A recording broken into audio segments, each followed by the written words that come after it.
un peu impressionné d'être sur une estrade, je ne suis pas habitué, donc je vais peut-être descendre à un moment et passer par les lignes. Merci d'être là, merci de prendre de votre temps, de votre énergie, et d'être là surtout, pas tant pour moi, parce que vous coucher dans cette histoire, c'est un prétexte, je m'en fiche un peu. La question c'est plutôt tous ces collectifs qui sont là, tous ces petits humains qui sont là, et qui essayent de se mettre en lien, qui essayent de se connecter les uns aux autres pour arriver à survivre déjà, et ensuite à créer quelque chose de désirable. L'enjeu de la conférence d'aujourd'hui, c'est de vous parler du système de santé. Je vais faire un constat de déploration pendant à peu près 1 heure, qui va être assez sombre. Et puis après, pendant 1 autre heure, on va essayer d'ouvrir les possibles. Puis on fera une petite pause entre les deux, si vous êtes d'accord, pour un retour un peu au corps, à la discussion. Peut-être entre vous, on verra, mais je vous proposerai peut-être de faire ce qu'on appelle de l'écoute empathique ou de l'écoute active. Ça consiste à prendre votre voisin, votre voisine, et puis à lui poser la question qu'est-ce que tu viens faire là vraiment aujourd'hui? Et puis d'écouter la réponse pendant un temps chronométré, pendant 5 minutes, puis après on échange les rôles. Donc on fera ça tout à l'heure si vous êtes d'accord, si vous avez pas envie de jouer, vous faites un petit tour aux toilettes, je ne sais pas où.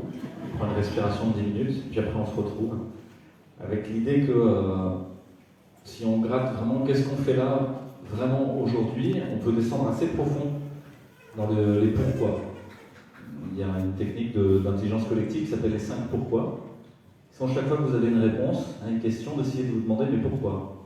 Comme les enfants, vous savez, pourquoi? Parce que, voilà. Et là, l'idée, c'est pas de s'arrêter à parce que, c'est de descendre vraiment assez profond dans le pourquoi. Ça va le son? C'est correct comme ça, si je reste comme ça? Vous m'entendez bien au fond aussi? Ouais. Donc on fera ça au milieu. Alors, le constat de déploration sur le système de santé. Pourquoi le système de santé aujourd'hui? Parce que pour moi, il est un peu paradigmatique, il est une sorte d'exemple de ce qui est en train d'arriver à notre société. Et ça commence par le système de santé des soignants, mais demain, c'est les instituts, les enseignants, la fonction publique, quelle qu'elle soit, puis après les employés des grandes entreprises, puis les employés des petites entreprises, puis tout l'enseignement supérieur, etc. Et c'est déjà en train d'arriver. C'est-à-dire ces effondrements successifs de nos institutions. Un peu comme les collapsologues, vous avez peut-être déjà entendu parler de Pablo Servigne ou de gens comme ça, qui racontent depuis plusieurs années que on est dans une dynamique d'effondrement, et que ce ne sera pas d'un coup une rupture de l'ensemble de notre système, mais petit à petit, pan par pan. Et moi je crois assez fort à ça, je pense qu'on est effectivement dans l'effondrement de la civilisation occidentale, et que vous pourriez peut-être même voir la guerre en Ukraine comme le moment historique qui sera marqué dans les livres d'histoire du futur, où on dira en 2022, il s'est passé la fin de l'Empire occidental. Un peu comme on a dit, il y aura la fin de l'Empire romain, vous savez, la liste c'était en 400 et des brouettes, 492 ou je sais pas quoi, c'était la fin de l'Empire romain, mais l'Empire romain, il a mis du temps avant de s'effondrer. C'est pas une date précise. Là, ce serait peut-être pareil. Vous pourriez même imaginer que les gens aux manettes de ce monde, finalement, ils scénarisent la guerre en Ukraine comme un moment clé pour dire c'est la fin de l'Empire occidental, et puis c'est l'émergence des BRICS. C'est les BRICS, le Brésil, la Russie, l'Inde, la Chine, et qui sont les puissances émergentes depuis des années et des années au niveau économique. Vous savez peut-être que 85% des actifs de l'Eurostoxx 50, l'Eurostoxx 50 c'est l'équivalent du CAC 40 mais au niveau européen, donc c'est les marchés boursiers européens, donc c'est les 50 valeurs les plus importantes. 85% de ces valeurs sont possédées par la Chine et les États-Unis, alors que ça concerne l'Europe et des entreprises européennes. Ça veut dire qu'en fait, on est déjà dans une économie qui est sous tutelle. On le savait déjà. Vous pourriez même imaginer qu'après 39-45 a lieu le plan Marshall qui vient financer l'Europe et la reconstruction européenne avec de l'argent américain. Et finalement, c'est la mise sous tutelle de l'Europe au niveau économique, culturel et militaire, par l'OTAN, par le dollar et par Hollywood au niveau culturel. C'est la mise sous tutelle de l'Occident, de l'Europe. Qu'est-ce qui va se passer là, après l'effondrement de cette guerre-là, de notre guerre du Covid? Parce qu'on est dans un effondrement, vous êtes à plus 10% d'inflation, le litre de super de diesel est à 2,20 €, Demain, on sera à 15% d'inflation, c'est-à-dire que tout ce que vous espérez pour demain, l'argent que vous avez mis de côté pour vos enfants, le livret A, le LDD, le plan d'épargne logement, etc., sont en train de fondre à hauteur de 10% par an. C'est ça que ça veut dire, hein, l'inflation à 10%. Et c'est que le début. Donc ça veut dire quoi? Ça veut dire que vous ne pouvez pas spéculer sur demain. Si vous avez mis de l'argent pour votre retraite, il est probable que moi, j'ai jamais de retraite. Et on sait, on s'en doute. Qu'est-ce qu'on fait? On se cramponne au bateau qui est en train de s'effondrer, le bateau est en train de se fracasser sur les rochers, bam, bam, vague après vague, la tempête le précipite.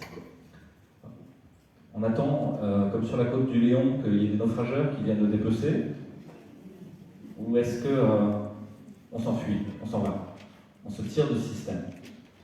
Vous avez des gens actuellement qui ont tellement peur qu'ils sont en train de se cramponner à ce qui reste du mât. Pourtant, le bateau il est en train de se fracasser. Hein. Mais ils veulent y croire, Non, tout va bien, je vais bien, tout va bien. Ils continuent, hein. Ouais, c'est bon, le 4e dose, le 5e dose, voilà, pas de problème. T'es sûr? Mais c'est en train de se fracasser. Et une partie d'entre vous, d'entre nous, sommes en train de partir sur des chaloupes et de se tirer, d'aller chercher une terre de paix, de liberté, de joie, un petit peu plus loin. Mais pour le moment, ceux qui se cramponnent au mât sont en train de nous crier dessus en disant « Bande de salauds, vous quittez le navire. Bande de rats. » Oui, tu m'étonnes. Pas intérêt à rester encore beaucoup plus longtemps. Alors, je vais vous parler du système de santé, parce que je pense vraiment qu'il est exemplaire et qu'on pourrait ensuite décliner cet exemple-là à la question de l'école, de l'université, de l'enseignement, puis finalement de tout ce qui a été la chose commune pendant longtemps.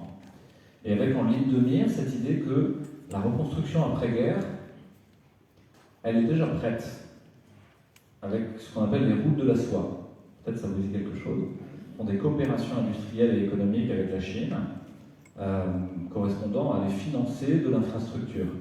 Ça a eu lieu en Afrique. Vous êtes tous au courant que la moitié de l'Afrique a été construite par des Chinois sur du yuan, avec même des personnels chinois qui sont venus en gros vassaliser l'Afrique et piller ses ressources de matières premières, comme l'avait fait l'Occident avant, hein, je veux dire, pas de surprise là-dessus.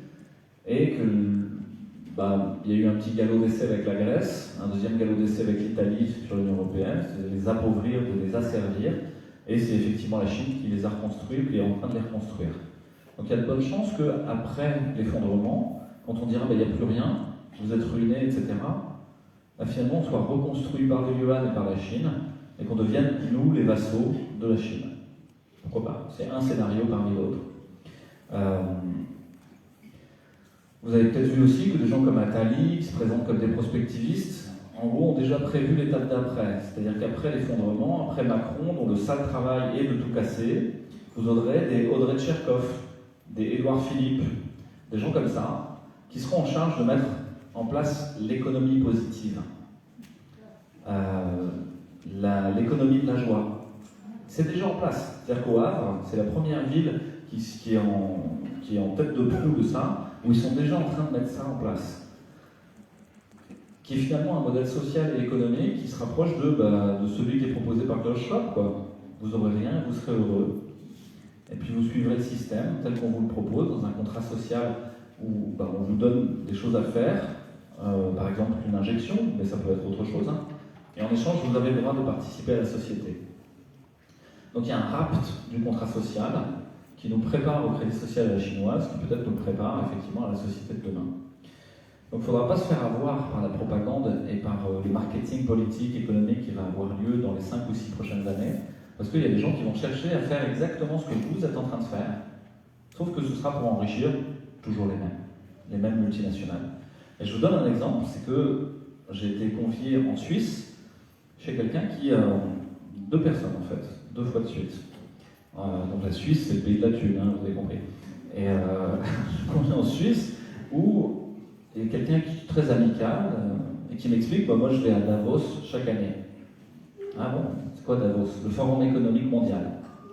La réunion des puissants, des gens influents, des grandes entreprises, pour se coordonner sur le programme général, sur la religion générale, parce qu'en fait c'est une religion.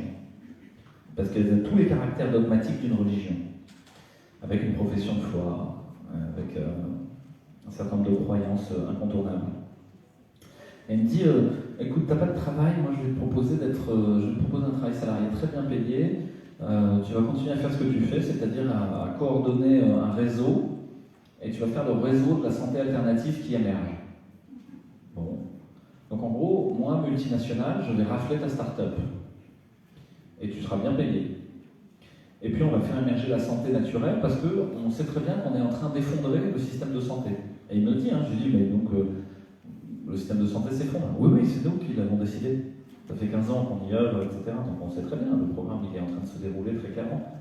Donc cette personne, elle me disait de manière claire et nette que tout ce qui est en train de se passer est volontaire, coordonné, appliqué, selon un programme méthodique, pour détruire le plus beau système de santé qu'il y avait au monde, probablement.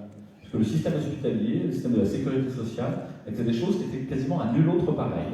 Étaient vraiment très enviables dans cette idée de la solidarité, c'est-à-dire qu'on était capable de s'entraider les uns les autres. En 2014, je vais au Collège de France pour une conférence de sociologie du travail, ça m'intéressait à l'époque. Et il y a quelqu'un qui s'appelle Pierre-Michel Menger, qui est un professeur de sociologie, qui invite un économiste de la santé qui s'appelle Claude Le Pen. Claude Le Pen, aucun lien avec celui qu'on connaît, mais qui est professeur à Paris-Dauphine d'économie. C'est un professeur prestigieux, il est très connu dans le milieu de l'économie de la santé, et il est très connu aussi au sein de la Haute Autorité de Santé, la HAS. Vous savez, les hautes et autoritaires, c'est elles qui décident. Et il vient, il commence sa conférence sur l'évaluation des systèmes de santé, et il dit, nous sommes là, nous, sous-entendu les économistes de la santé et les gens de la Haute Autorité de Santé, nous sommes là pour liquider le modèle artisanal de la santé. Pour ceux qui, je suis allé un peu vite, il est là pour détruire la médecine comme un art. Mais alors il veut mettre quoi en place? Nous sommes là pour mettre en place un modèle industrialisé, évalué, rationalisé et normatif de production et de consommation de biens et services de soins. Pour mettre en place un marché spéculatif sur la maladie. C'est ça sa mission. C'est ça la mission de nos tutelles, des gens à l'université et des gens au sein de l'intelligentsia parisienne, de ceux qui décident. De la même manière, vous avez eu un article qui est sorti ce mois-ci, donc au mois de juillet, dans le Monde diplomatique, qui parle de la e-santé. Ça vous dit quelque chose? Ouais, c'est le futur. Petit robot qui nous soigne, tout ça. Où ils expliquent que toujours les mêmes multinationales, toujours les mêmes multimilliardaires, les Bernard Arnault, les Laurent Alexandre, et comme ça, sont les investisseurs de la e-santé française de demain. Et moi, je ne suis pas surpris de cet article, parce que depuis plusieurs années, je suis un truc qui s'appelle le CHAM. CHAM, ça se passe à Chamonix, entre Petit-Flour et Champagne, vous savez, c'est très huppé là-haut dans la montagne. Et il y a le Premier ministre, le ministre de l'économie, le patron de Amazon, le patron de BlackRock, le ministre de la Santé et une dizaine de chefs de service conflans de la Pitié-Salpêtrière et de Saint-Antoine à Paris. Et ils sont là, c'est le sous-titre de cette réunion, qui est une sorte de think tank, ils sont là pour Inventing the Future of the Healthcare System, inventer le futur du système de santé, en anglais pour le système français, s'il vous plaît. Et leur futur du système de santé, c'est la e-santé. C'est une santé connectée, c'est une santé où il n'y a plus d'humain. Quand vous y réfléchissez, c'est complètement cohérent. Un système industriel, c'est un système où il ne devrait plus y avoir d'humain. Parce que l'humain, c'est toujours l'erreur, c'est la faille, c'est la paille dans l'engrenage, c'est la bifurcation, c'est l'imprévu. Alors que si vous faites un système déshumanisé, vous pouvez toujours faire la même chose. Et ça, c'est un rêve qui ne date pas d'hier. Mais on arrive à l'acmé de ce rêve. C'est un rêve qui date du XVIIIe siècle. Et vous avez quelqu'un qui l'exprime très bien, qui s'appelle Hobbes, qui est un penseur qui explique que la société idéale pour lui, et il explique dans un livre qui s'appelle Le Léviathan, c'est un rouage de montre, d'horloge. C'est des petites mécaniques qui s'imbriquent bien les unes dans les autres, et où il n'y a jamais un accroc, où il y a toujours juste qu'il faut d'huile, etc. Il n'y a jamais de paille dans l'engrenage. Pour lui, c'est ça la société idéale. Et les carrosses, ils se croisent sans jamais se frotter. Les humains, ils se croisent sans jamais se toucher. Il n'y a plus de frottement. Tout va bien, tout est fluide. Ce rêve d'une société parfaite comme une mécanique, eh ben, il va donner lieu à la création, à la destruction de l'artisanat pour mettre en place l'industrie. Ça commence par les spinning jenny et enlever les soieries des manufacturiers de la soie. Vous connaissez peut-être les histoires des canuts à Lyon, je ne sais pas si ça vous dit quelque chose, mais ça donne lieu à quelques révolutions où les canuts prennent le pouvoir à Lyon pendant plusieurs semaines. Parce qu'on est en train de leur dire, vous ne servez plus à rien, nous on va mettre en place des spinning jenny, des machines à tisser la soie, il n'y aura plus besoin de vous. Ça donne lieu à la révolte des Luddites en Angleterre, menée par Ned Ludd, où il y a 7 pendaisons en place de grève à Londres, pour vous dire que ça finit dans le sang. C'est pas rien de remplacer l'humain par de la machine. À chaque fois, ça se passe mal. Ça va frotter aux entournures. Ça donne lieu ensuite, il y a une interview célèbre qu'il faut relire parce que ça se passe à Chicago. Et à Chicago, il y a quelqu'un qui est en charge de Porcopolis, la ville du port.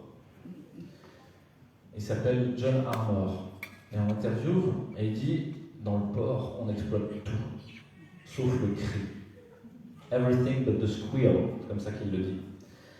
Et il fait la première chaîne de dépeçage des porcs pour aller faire des hot dogs, des saucisses, etc. C'est ça la première chaîne industrielle, avant même les chaînes de montage de Ford et des bagnoles. Et puis on crée la situation, le système industriel, où l'humain artisanal n'est plus en frottement dur avec la matière, il se retrouve à effectuer toujours le même geste de manière automatique dans une chaîne de montage. Ce geste automatique va faire de lui un rouage de la machine, et c'est insupportable. C'est tellement insupportable qu'il va y avoir des luttes syndicales sanglantes, qui sont reprises par Steinbeck, entre autres, et d'autres, pour dire mais c'est pas possible de continuer comme ça. Ce qui fait qu'on détruit la condition d'ouvrier pour mettre en place la condition salariée. On éloigne encore plus l'humain de la matière. Il n'est plus en contact avec la matière. L'artisan, lui, il rabotait son bois. À chaque fois, c'était réitéré sur chaque planche. Il était obligé de gauchir son instrument, de transformer son rabot, etc. Non, là, il devient petit à petit toujours le même geste avec sa clavolette. Puis, il n'y a même plus besoin de ça. C'est des machines et des robots qui vont faire à sa place. Et qu'est-ce qui va se passer? Il va se retrouver dans un bureau à optimiser des process. Il va apprendre à optimiser des diagrammes de Gantt, à faire des PowerPoint en 15 diapos avec 5 take-home messages. Et c'est ça, ça va être ça son boulot. Ce qui se passe dans la matière, il en est de plus en plus loin. Cette tension qui se passe entre la matière et l'humain aboutit à une distance telle qu'à la fin vous avez des humains qui flottent dans l'hyperespace. Ils sont dans une montgolfière, ils ne sont plus enracinés, ils n'ont plus de contact avec la vérité. Et ça les rend fous. Vous avez des gens qui sont proprement fous furieux, fous alliés. Ceux qui ne sont pas devenus fous, vous aurez remarqué, parfois c'est des gens simples, c'est des gens qui ont un métier en rapport avec la matière, des artisans, des paysans, des gens qui travaillent pour de vrai au contact les uns des autres. Ceux qui sont dans des bureaux, c'est ceux qui sont devenus le plus fous dans cette histoire. Parce qu'ils n'ont pas de fil de rappel avec le réel. Et bien c'est exactement ce qui se passe pour le système de santé. C'est-à-dire que je discutais avec une infirmière de Grenoble il y a quelques jours. Elle me dit, moi mon métier maintenant, je suis en pratique avancée, je suis payé 1,25 fois plus, et j'ai une valise dans laquelle j'ai des machines et je dois connecter les patients. Je vais chez les patients et je les connecte avec un ECG connecté, avec un truc qui prend la tension connectée, etc. Et je dis, mais à la fin, qui regarde? Ah, c'est un médecin dans une tour à Grenoble, devant des ordinateurs. Et c'est la réponse aux déserts médicaux. La e-santé est la réponse aux déserts médicaux. L'e-connexion.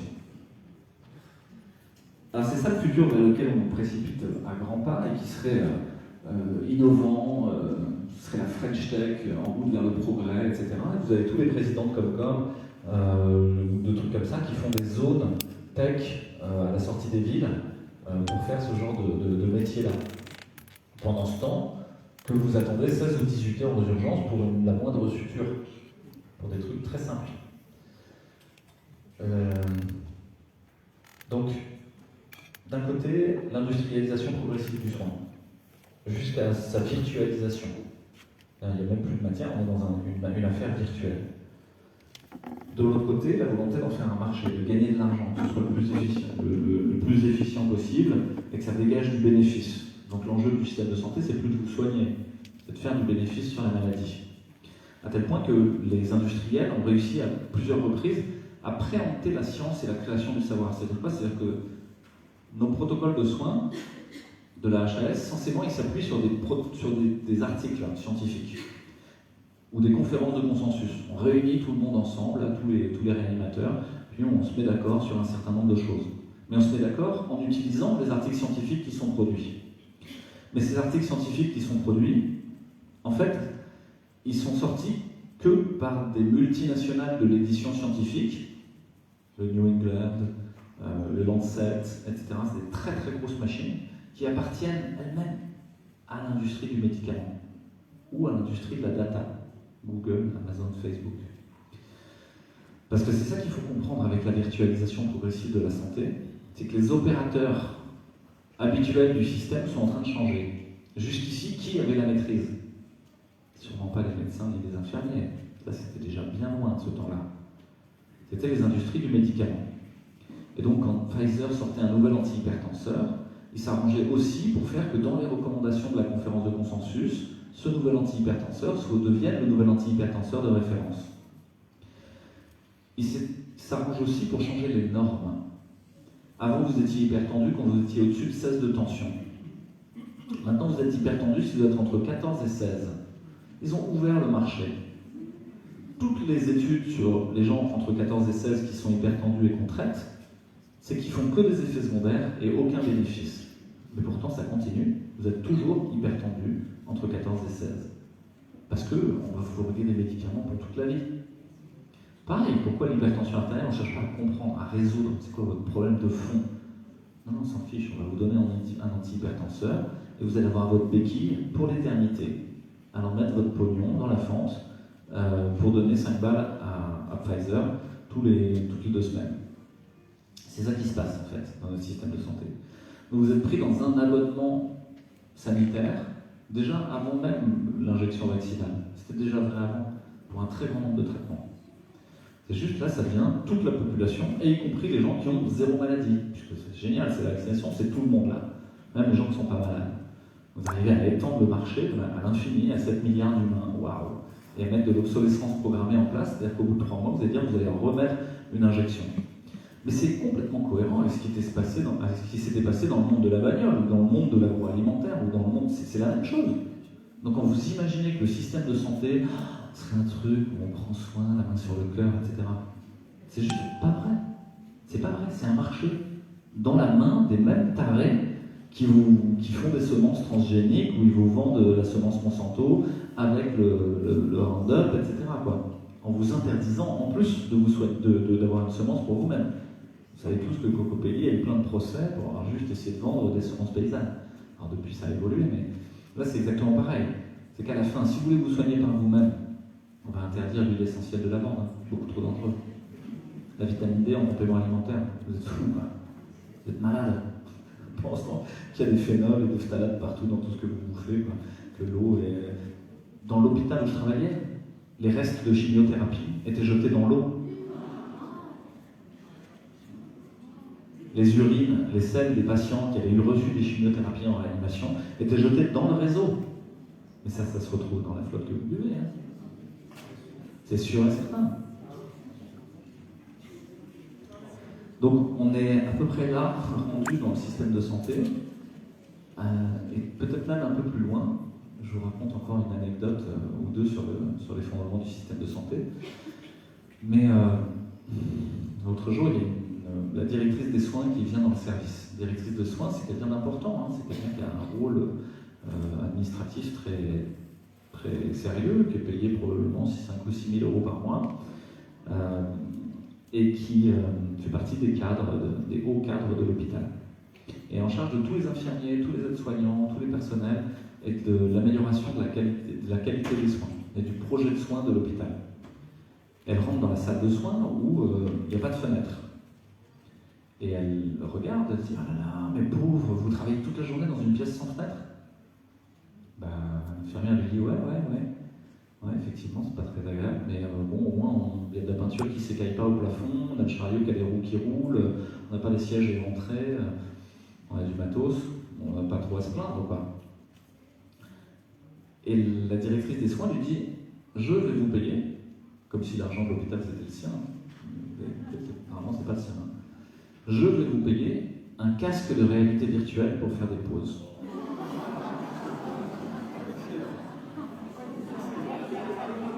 C'est ça qu'il y a dans la tête de nos dirigeants, c'est ça qu'il y a dans la tête de ceux qui sont aux manettes de notre système de santé. C'est que la qualité de vie au travail, c'est un casque de réalité virtuelle. Dans le même temps qu'ils ont détruit l'internat, détruit les zones où il pouvait y avoir des arbres et de la beauté, détruit les structures pavillonnaires parce que non efficientes, alors qu'elles étaient 10 fois plus agréables à vivre dans des hôpitaux que des espèces d'énormes tours dégueulasses avec des ascenseurs. C'est ça qui se passe, quoi. Une autre anecdote encore, c'est qu'ils ont inventé un directeur QVT, qualité de vie au travail. Maintenant, il y a un directeur QVT. Dans le même temps qu'ils font tout ce que je vous ai dit, c'est-à-dire qu'ils font tout pour que la qualité de vie au travail soit merdique.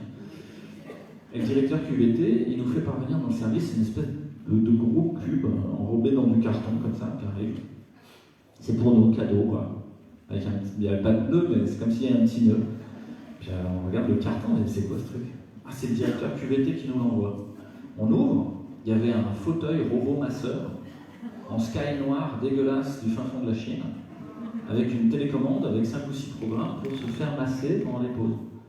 Et c'est ça, QVT, quoi. Tu prenais trop de place pour la salle de détente, c'était même pas possible. Qu'on a joué avec pendant une semaine, et après, c'est pas ça qui nous rend heureux. Le niveau de burn-out et de détresse dans les emplois salariés, il est extrêmement important. Il a été documenté par quelqu'un qui s'appelle David Graeber, peut-être vous en avez entendu parler, qui a écrit un livre qui s'appelle Bullshit Jobs, les boulots à la con, et qui dit que la plupart des salariés aujourd'hui, maintenant, ils ont des boulots à la con, quoi. Ils sont en charge d'optimiser des process, d'améliorer le rendement, de vendre plus de téléphones portables, mais ça n'a aucun sens. Ça n'a aucun sens et ça ne sert à rien, à part détruire le monde plus vite. Et ce qu'il dit, c'est que non seulement ça n'a aucun sens, ça ne sert à rien, ça sert à détruire le monde plus vite, mais en plus les gens le savent. Et ça les rend malheureux. Donc ils sont obligés de s'étourdir de loisirs, de s'étourdir de sucre, de passer leur vie devant du porno ou je ne sais pas quoi pour ressentir quelque chose. Et vous avez un nombre assez considérable de nos concitoyens qui aujourd'hui vit dans une surstimulation par le sucre ou la cocaïne. Et on a un vrai problème avec la cocaïne chez les jeunes. Et puis de l'autre côté, à éteindre leur anxiété, parce que tout ça leur fait peur. Et donc ils sont obligés de se bourrer de CBD, de cannabis, ou d'anxiolytiques, ou d'antidépresseurs. On en est à peu près là sur le système de santé. Alors ça, c'est le constat de déploration. On n'est pas bien rendu avec un feu de joie terminal qui est la suspension des soignants. Alors, on a un certain nombre de soignants suspendus ici, ou en disponibilité, ou en ayant démissionné, ou en arrêt maladie. Il y a plein de façons de s'être réfugié un petit peu ailleurs. Il y a des étudiants aussi, à la veille de commencer leurs études de dentaire ou de médecine, qui se retrouvent devant un choix difficile. Est-ce que j'accepte de me soumettre, ou est-ce que j'essaie de tenir le coup?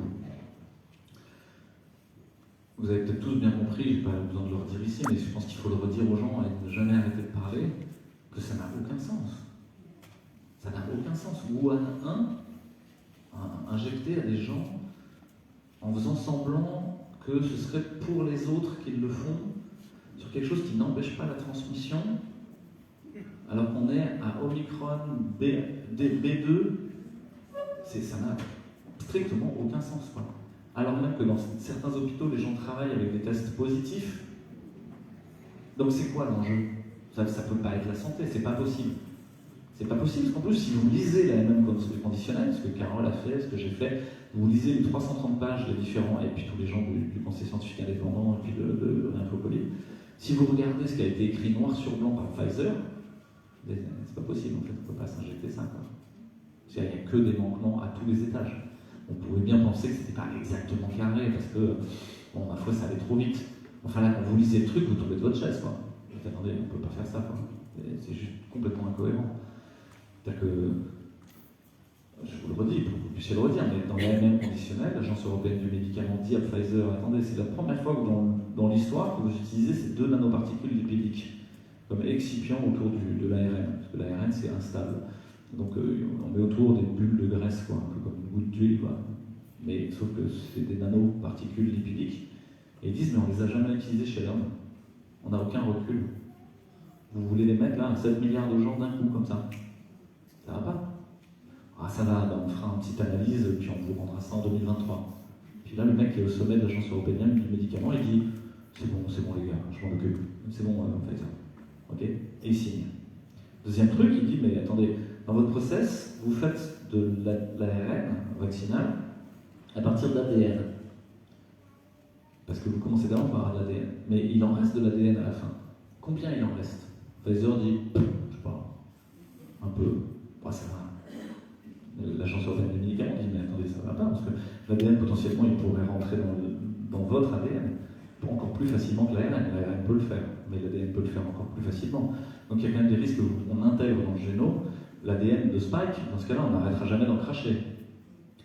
Oui, enfin, là, le mec au sommet de l'Agence européenne des médicaments, il dit à ses copains, il dit, arrêtez de titiller les gars, c'est bon, Pfizer, on y va, on tamponne. Juste vous me rendrez en 2023 des résultats. Ok, qui a été repoussé à 2024. Là. Troisième truc, il dit vous faites de l'ARN, mais il y a toujours des petits morceaux d'ARN qui sont ce qu'on appelle des ARN tronqués. C'est-à-dire que vous ne faites pas spike, vous faites sp. Ok. Et ça donne quoi sp dans le corps? Parce que si ça se trouve, sp, ça ressemble à quelque chose que vous avez dans le corps. Et donc si vous faites des anticorps anti-sp, vous faites des anticorps anti-quelque chose. Vous faites des maladies auto-immunes. C'est l'Agence européenne des médicaments qui le dit, hein, pour les gens du DRG qui sont au fond là, je sais pas complotiste là, je cite ce que dit l'Agence européenne des médicaments. Il y en a toujours un ou deux, vous pouvez regarder autour de vous.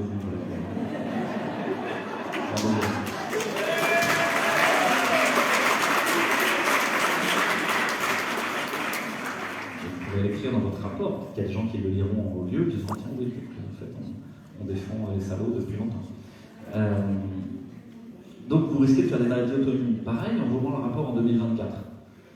Ensuite, je vais m'arrêter là parce qu'il y en a encore bien d'autres à dire, notamment sur les enfants, mais il y a l'idée que le process industriel qui est utilisé pendant les essais de phase 2 et 3, qui cherche à faire le rapport de ALEMA et l'obtention de l'AMM conditionnelle initiale, c'est pas le même produit, c'est pas le même process industriel qui sera utilisé pour le médicament qui sera ensuite utilisé. Attendez, vous faites des études sur un truc, et ensuite vous en distribuez un autre aux gens. Enfin, c'est pas possible, quoi. Et pourtant, c'est ça qui s'est passé. Alors, quelque part, c'est rassurant. C'est-à-dire qu'on a tous dans nos familles des gens qui ont, ou nous, ont subi des injections, et on entend souvent, on va tous mourir. Moi, j'ai bon espoir qu'on ne meurt pas tous, je suis quelqu'un de plutôt optimiste, et je pense que d'une part, le produit est merdique, qu'il y a des variations dans le process industriel qui font qu'il y a des lots où il n'y a rien, il y a des lots où il y en a beaucoup, qu'ensuite dans la conservation des lots, la conservation est mal faite, et c'est pareil, il y a une grande partie qui va être juste dégradée par une conservation merdique. Qu'ensuite, on sait tous qu'il y a des gens qui l'ont injecté dans le lavabo, ailleurs, et tant mieux, et que donc on a un très grand nombre de tricheurs autour de nous, et tant mieux, merci, quoi. C'est-à-dire qu'il y a des gens qui restent dans le système et qui ont triché. Moi, j'ai aucun jugement moral à faire, je pense même qu'ils sont très utiles, et tant mieux s'il y en a qui sont prêts à prendre ce risque-là, en sachant bien ce qu'ils font. Qu'ensuite on est tous différents en termes de métabolisme pour répondre à un médicament ou à un autre, et qu'ensuite, quand bien même on aurait des gens malades, moi j'ai jamais vu que la médecine, in fine, n'arrivait pas à soigner quelque chose. Donc j'ai très bon espoir que si on prend en charge ces gens, et on en voit arriver quand même de plus en plus, des gens qui ont des espèces de spikeopathie post-vaccinale, qui ressemblent à des Covid longs, donc ils sont fatigués, ils tombent dans les pommes, dès qu'ils ils mettent une assiette dans le lave-vaisselle, ils sont crevés, il faut qu'ils aillent se recoucher, puis après ils en mettent une deuxième. Et parfois des gens de 40 ans, sportifs, c'est dramatique, leur vie, ils ont tout le temps un brouillard dans le cerveau, j'arrive pas à réfléchir, je comprends rien à ce qu'il dit, Fouché. Et c'est compliqué, il y a trop de mots. Et ces gens-là, on les voit arriver dans le soin, et pour le moment, on n'a pas trouvé comment vraiment les soigner, mais ça va venir. Ça va venir. Moi, j'ai très bon espoir de ça. Donc, je pense qu'il ne faut pas jouer à la roulette russe 40 fois. Donc, si au bout de 3 fois vous n'avez rien eu, peut-être que c'est pas la peine. À un moment, il faut s'arrêter, quoi. Et qu'en plus, on obéit pour que ça s'arrête, ça continue parce que tu obéis, quoi. Donc, il y a un moment, il faut qu'on arrive à se coordonner ensemble pour dire un non franc et massif. Et là, c'est une invitation sur la rentrée. Il y a beaucoup de gens qui craignent pour les enfants, même pour ce qui va se passer à l'école. Mais ça y est, c'est le moment de dire non de manière claire et nette. Le moment que ça ne passe pas, ça ne peut pas arriver. Alors, je serai au pouvoir. Je ne le ferai pas, non, surtout pas. Je serai pas. Je serai à la place de ceux qui sont au pouvoir, je vais dire ça. Là, j'aurai tout mon projet délirant de avoir tout le pouvoir et tout l'argent, c'est mon projet. Et vous êtes des esclaves. On a bien compris, merci Emmanuel. Je serai à sa place, j'ai pas besoin de mettre en place une vaccination pour les enfants. C'est-à-dire que le QR code, c'est déjà acté, c'est bon quoi. Les gens ils sont prêts. Payer avec une crypto-monnaie, ou avec un truc virtualisé, les gens ils sont déjà prêts, ils achètent leur pain maintenant avec leur carte bleue. On ne devrait pas, on devrait toujours refuser ça. Il faut garder le cash.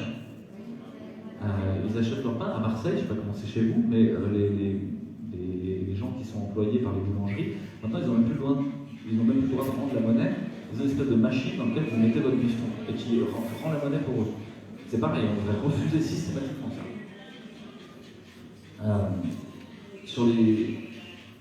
Dans les autoroutes, vous avez un petit cache. Alors vous n'avez pas d'autoroute, vous avez de la chance. Vous avez dit non, attends. Les autoroutes, et il y a une petite planchette maintenant au-dessus du truc pour mettre sa carte bleue. Vous devez aller mettre le sans contact. Pourquoi ils poussent le sans contact comme ça quoi? Puis il n'y a qu'une seule pièce où vous pouvez mettre du cash. Tout le reste c'est sans contact. Parce que après le sans contact c'est votre téléphone. Si vous payez avec votre téléphone, rapidement vous allez vous dire bon, vous pourrez me le voler quand même. Je devrais peut-être le mettre sous la peau quoi. Et là, on est parti quoi. Et donc ça, les gens ils sont prêts, c'est déjà prêt. Donc j'ai pas besoin de le faire pour les enfants. Donc s'il y a quelque chose pour les enfants, c'est-à-dire que l'intention de nos gouvernants va plus loin. Ils cherchent la guerre civile. Ils cherchent le chaos. C'est là qu'il va falloir être calme. C'est-à-dire que la voie de la non-violence, c'est d'arriver à dire non, à tout bloquer, sans créer la guerre civile et sans se tromper d'ennemis. Parce qu'il y en a beaucoup qui se trompent d'ennemis. Il y en a beaucoup qui sont en train de dire oui, t'es d'extrême gauche, t'es d'extrême droite, t'es d'extrême truc, t'es d'extrême centre. Attendez, c'est pas ça le problème. Le problème, c'est 1000 personnes dans des multinationales, multimilliardaires qui décident de notre destin à notre place. Tout le reste, c'est de la littérature. C'est pas vrai. C'est pas des vrais. C'est pas des choses opérantes. D'ailleurs, les gens qui sont polarisés très fort, politiquement par exemple ou idéologiquement, si jamais ils avaient dû prendre le pouvoir, ils l'auraient déjà pris. Ça veut dire que c'est pas efficace. Je rencontre assez régulièrement des antifas. Et je leur dis, mais si tu avais dû te défendre contre le fascisme, ce serait déjà efficace, il n'y aurait pas de fascisme. On est quand même en marche, très clairement, vers une sorte de fascisme. Donc ça ne marche pas ton affaire. Et là, moi, c'est une invitation que je fais, parce qu'il y a beaucoup de gens qui veulent polariser les choses tout de suite politiquement. Créer un parti politique. Et vous savez que je suis contre. Vous avez déjà entendu le dire peut-être. Pourquoi? Parce que je pense que c'est une aspiration de l'énergie qui va au mauvais endroit, au mauvais moment.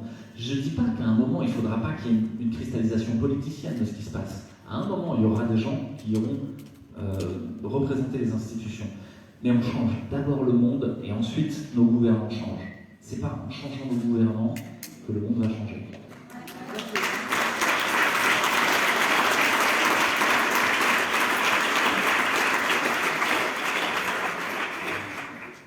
En plus, c'est une énergie énorme à investir.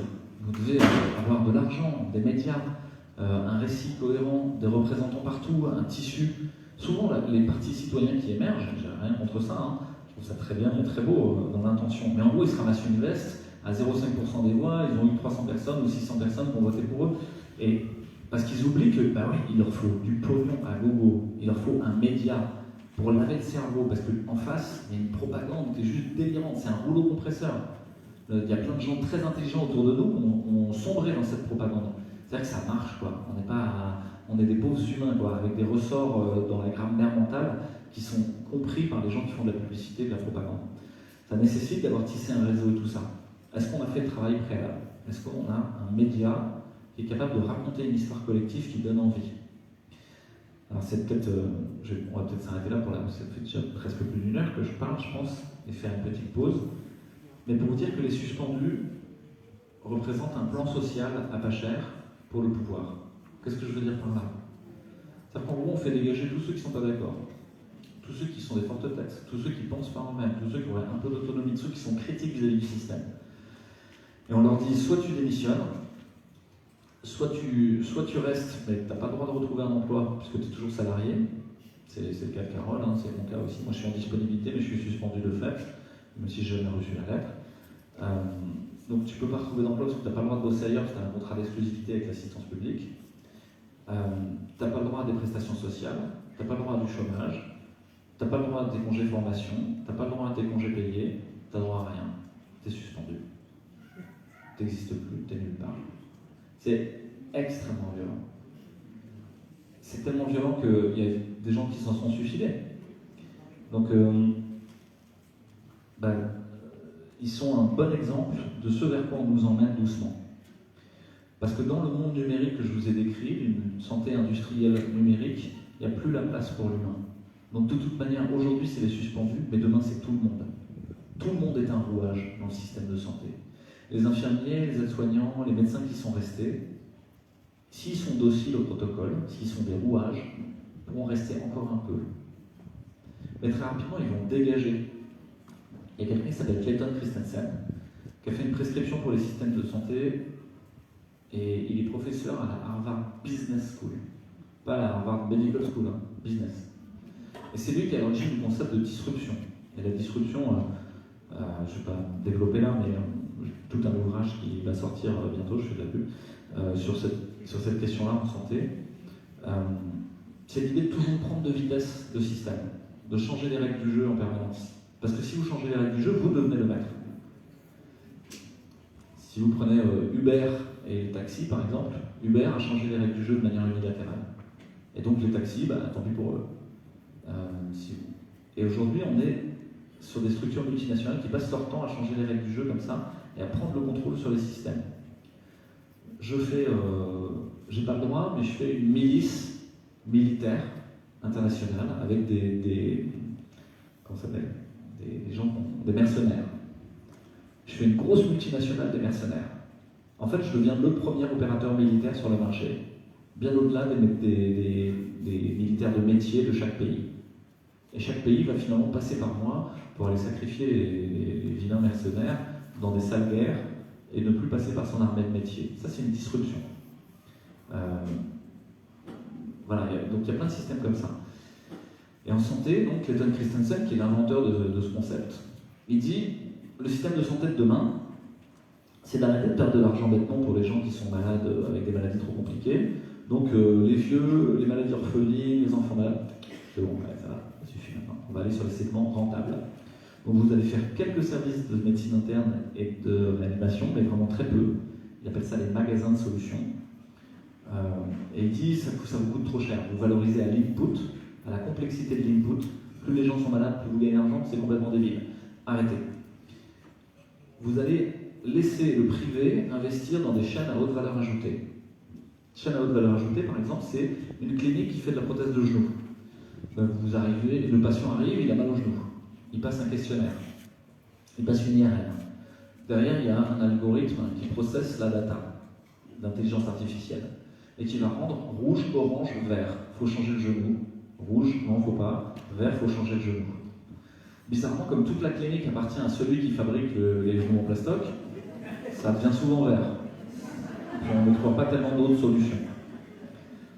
Et puis si c'est vert, là, on fait voir un technicien d'anesthésie, un technicien de chirurgie. Vous n'avez plus besoin d'un chirurgien, vous n'avez plus besoin d'un anesthésiste, vous avez besoin d'un connard lambda que vous avez pris dans la rue. Vous lui faites faire 300 fois sur simulateur, 300 fois sur cadavre, puis vas-y, roule ma poule, fais-moi un process zéro défaut de changement de prothèse de genou. Puis encore mieux, s'il m'embête ou qu'il a des revendications salariales, je vais faire un robot. Vous savez qu'il y a déjà des robots chirurgiens. Comme ça, il n'y aura vraiment pas d'humain. Je ferai une chaîne à haute valeur ajoutée où il y aura zéro humain du début jusqu'à la fin. Peut-être un agent d'accueil, mais encore, on peut faire un robot. J'aurais pas le payer, quoi. Donc, on est en train de... C'est déjà prêt au niveau de la fac, à l'université. Carole, elle a participé à voter avec d'autres la transformation de l'université pour créer ce qu'on appelle des filières avancées en pratique infirmière. Le but était de dire aux infirmières, regardez, vous allez apprendre des trucs en plus, vous allez être des super infirmières. Mais le but, c'est pas de faire des super infirmières, c'est de faire des sous-médecins. Moins payés, plus dociles. Et qu'à la fin, il n'y ait plus de médecins. Et puis on fait pareil pour les infirmières. On va faire des pratiques avancées en aide-soignante. Et puis on décale petit à petit tout le savoir. Et tout le monde perd son champ de compétences. Donc ça, c'est en train d'arriver avec le magasin de solutions, un hôpital dépenaillé qui soit un dispensaire pour les pauvres et les migrants. des chaînes à haute valeur ajoutée, comme je vous ai décrites, par exemple de changement de genou ou autre. Et puis il reste l'hypertension, le diabète, l'obésité, les maladies de civilisation, les maladies de la médecine générale. Et là-dessus, Clayton Christensen, il répond, il dit, mais il n'y a plus besoin de médecine générale, il n'y a pas besoin d'hôpital. Si on fait des WhatsApp de patients hypertendus, des réseaux numériques, une communauté numérique de patients hypertendus, on aura des patients experts qui vont témoigner. Puis on veut mettre un community manager, peut-être vous avez déjà entendu ça, quelqu'un qui anime la communauté, qui sera un médecin charismatique, un Michel Simès, sympa. On va animer le réseau. Donc il va animer le réseau en disant alors aujourd'hui on reçoit Gérard qui est hypertendu, qui vient nous expliquer ses problèmes d'érection, je sais pas, ok, on va faire du show. Et qui va en plus appeler à la recherche, dire ça y est, Pfizer sort un nouvel anti-hypertenseur, un seul au lieu de deux, une seule pilule, c'est tellement génial, etc. Ils ont obtenu l'AMM auprès de l'Agence européenne du médicament. Qui veut tester? Moi, tout le monde dans le réseau. Enfin, une seule pilule au lieu de deux. Et vous aurez ainsi de la recherche-action citoyenne, plurielle, vous rajoutez tous les titres à la con, ambiance woke, et vous mettez à la suite du terme, et ça y est, ils vont cocher toutes les cases du ministère de la Santé, etc. Et le réseau sera possédé par Pfizer ou un autre, ou AstraZeneca. Bon, ok, ça c'est le projet de l'Union Européenne. Je vais vous le dire, c'est clairement ce qui se dit dans tous les bureaux. Moi j'ai eu la chance d'être à la coordination qualité de l'hôpital, et donc j'étais au courant de tout ce qui se passait. C'est acté ça. C'est ça qu'on veut faire. Et là on est dans l'accélération exponentielle de ce truc-là. Alors là on est à un moment de choix. On est à un moment où collectivement ça va bifurquer, quoi. Il y a ceux qui voudront aller vers ça. Et en gros, si tu as du pognon et que tu as le bon abonnement, peut-être ce sera correct. Hein. Ça va changer le genou pour les robots, ça marchera. Hein, le miroir connecté qui va te dire qu'aujourd'hui il vaut mieux que tu prennes une vitamine C, pourquoi pas, hein, et qui te sortira l'ordonnance automatique. Soit on pense qu'il y a une place pour l'humain, qu'il y a une place pour le lien, la relation, et dans ce cas-là on va vers autre chose, dont on va parler ensuite. Alors je fais une petite pause.